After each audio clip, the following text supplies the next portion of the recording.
All around the world, people are moving back to a simpler Christianity.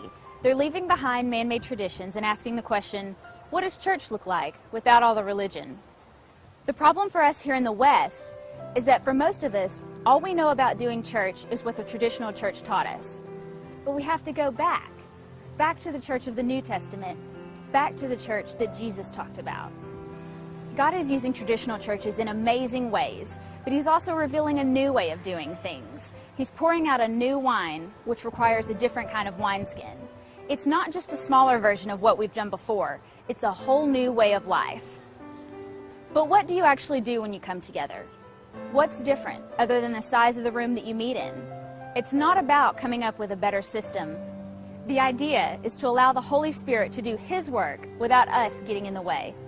There are several key things we can do when we come together to encourage community and create an environment where the Holy Spirit can do His work.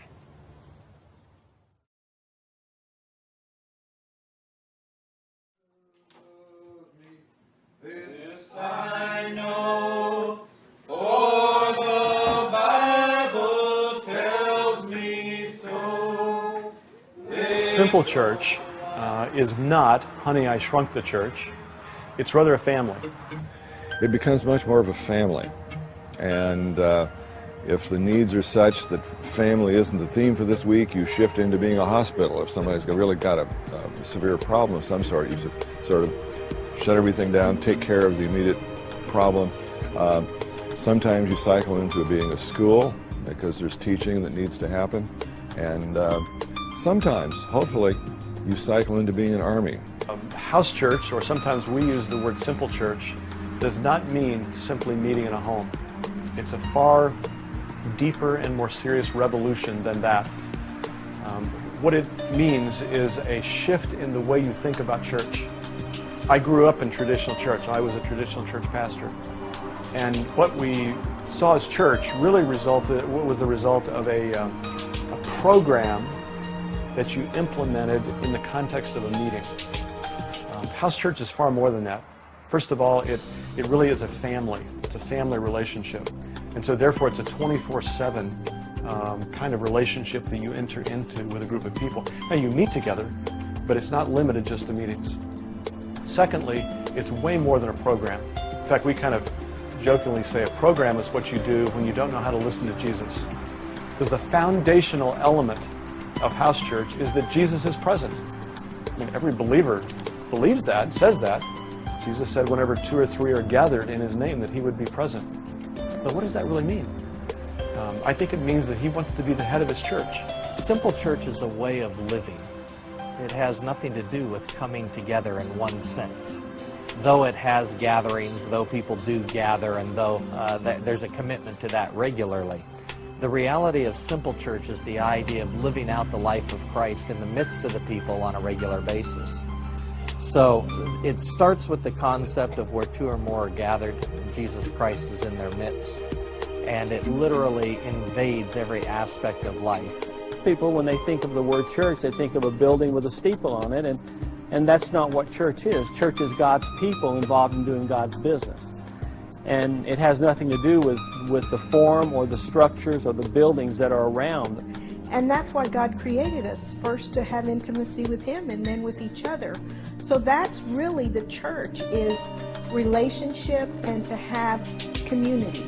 Church in the New Testament really was a small group of people intimately connected with one another, probably meeting in a home, and not reduced just to a meeting, but really a whole lifestyle.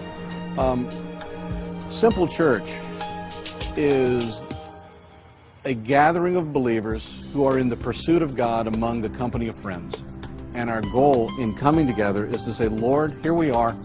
What do you want us to do? And every church gathering, every gathering of the ecclesia will be different. Some days it's going to be just prayer. Some other time it's going to be teaching.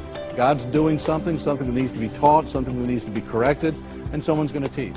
Another time you're just going to worship and enjoy God. Every meeting doesn't have to be the same. It just has to be real.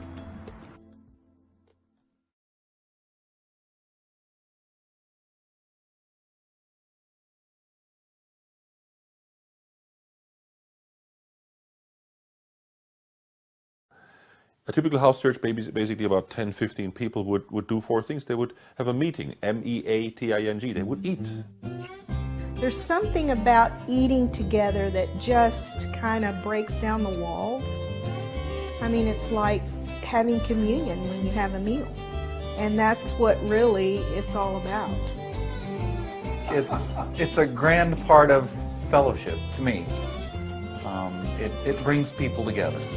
You know, the joke is, how do you spell fellowship? It's 4 letters, F-O-O-D. We love to have that. The eating business was absolutely crucial to the ministry of Jesus. He was almost a specialist in eating in other people's homes. And if he wasn't invited for food, which was all the time, he was bold enough to go out in the streets and said, Zacchaeus, come down from that tree, I've got to eat in your house. So he invited himself. Quite a guy. Secondly, they were sharing life, not an hour. Life means you share material blessings, you share spiritual blessings, and you do this all the time, and there's nobody who does it for you. Everybody does it with each other.